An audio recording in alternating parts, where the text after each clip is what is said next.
This is why everyone is wrong about Bitcoin. If you ever bring up Bitcoin to anyone, family, friends, whatever, you'll notice, or even if you use the word crypto, um, they'll usually tune you out before you even get a chance to say something. Um, and I think it's just because a lot of people either hate it, they don't understand it, they view it as online gambling or whatever. But the main reason is that they don't understand it, right? Um, and I think it's just because people need to change the way they view money.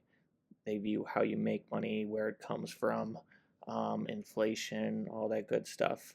And then once people start to understand that this technology, it's it's literally perfect money. It's sound money, and it's the first time we've ever um, accomplished that. Because if you look back, we probably started with the bartering system, right? So if someone had a piece of land, you had 10 pigs, you would have to offer the 10 pigs to the person with the land. The problem with that was if he didn't need 10 pigs, he already had them, and he wanted 10 chickens, you would have to go find someone who wanted the pigs for chickens. One of the chickens would die in the process. You'd have to go get another chicken. Then, even if you did make the transaction happen, that person would have to take those chickens and find someone else who wants it for a good or service that that person wanted. So, um, obviously, there was a lot of flaws with that system. Um, and eventually, people started to figure out, well, if we had a medium of exchange, something where we could all agree upon something, um, we can just exchange that, and then that'll work. And that's kind of when they transitioned into the coinage era, um, where they were using gold and silver coins. Pretty smart, right? But even that, there was a problem. Problem number one was the coins, they're heavy. They're not very portable, especially if you had a lot of them. So that was the first problem. The second problem was that people started to figure out that if you just shave the coins just enough, you can melt those down, create more coins, and essentially you're printing more coins and devaluing the coins, right? Um, so that wasn't working. And of course, we transitioned to what we have today, the paper money. Sure, I guess that got rid of the weight issue, but you still have the control issue of governments, centralization, people at the top who control the money supply. They control how much is being printed. Um, and of course, the more they print and the more they put into the economy, it causes inflation. And eventually, we got introduced to digital money with credit cards, debit cards.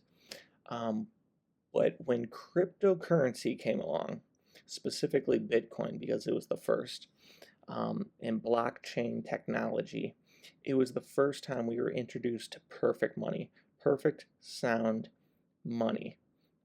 We have this asset, right, called Bitcoin, that can be seen as digital gold, digital currency, all that good stuff.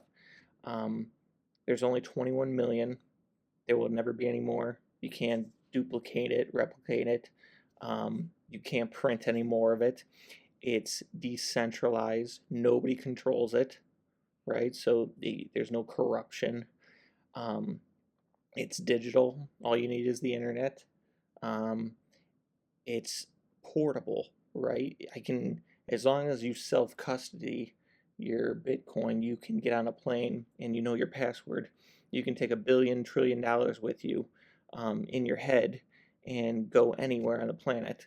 And as long as you have the internet, you're okay. Um, it's You don't have to exchange Bitcoin for other currencies. If everyone had Bitcoin, that would be it. There'd be no exchanging, from the dollar to the euro or whatever. And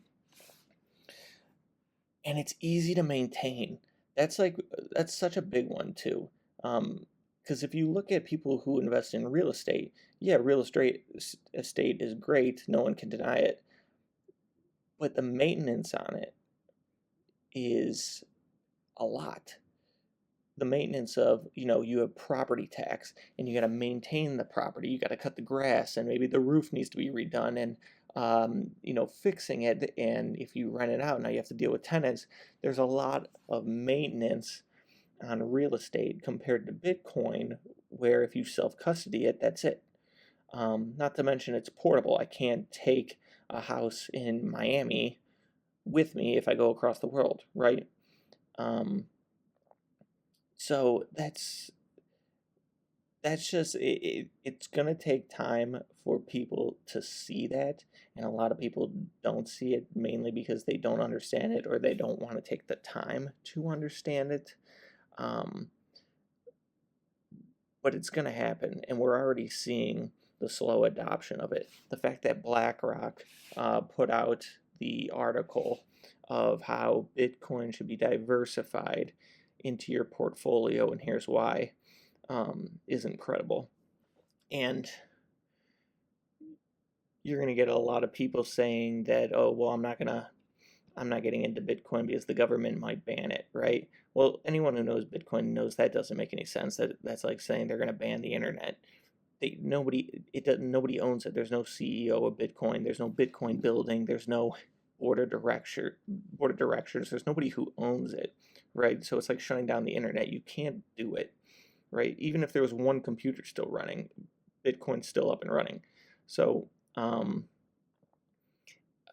another thing I hear is, well, I'm not getting into it because it's too risky.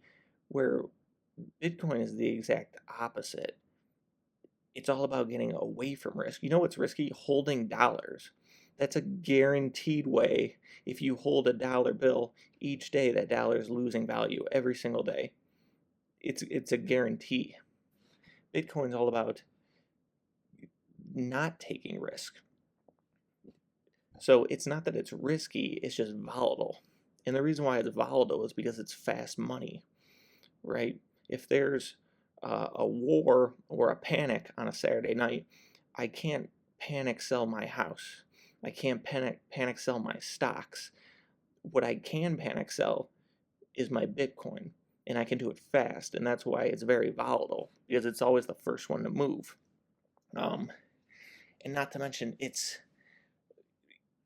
try to sell your house in an hour. You're not going to be able to do it. Try to, even with stocks, you buy and sell your stocks, it takes 1 to 2 business days to settle. Bitcoin can settle within an hour. So it's fast, smart money. And that's the reason for the volatility, along with the adoption that's coming along with it. So I think um, you're just going to start this, and as they continue to print more and more money, and it's not just the United States, it's just governments across the world, they continue to print more and more money. Money will flow into assets as a hedge against inflation. They will use assets as a safe haven. Money will continue to flow into real estate, it'll flow into gold, it'll flow into stocks, it'll flow into Bitcoin. But I think Bitcoin will outperform everything because it's the only one who's being adopted at a rapid rate, because it's a new asset, right? It's only 15 years old. It's a new asset. So I think over the next 5, 10, 20, 30 years, um, as they continue to print money, which they will, right? Because the United States can't default on it. They can't default on their $35 trillion debt because the world economy would collapse. They can't pay it back. We know that. So their only other option is to continue to print and try to print away that debt, right?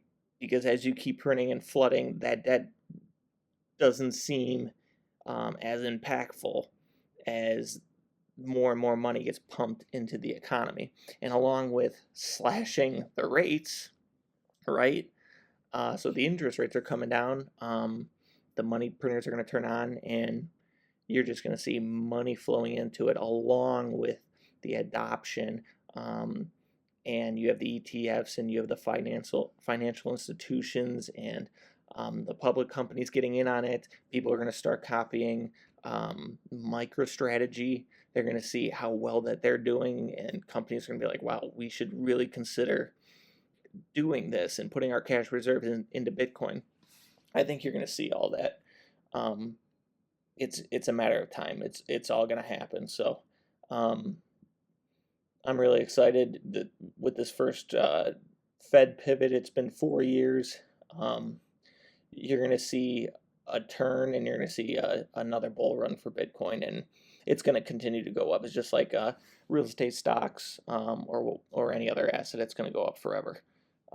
So I'm excited, and I'll keep you posted. Thanks.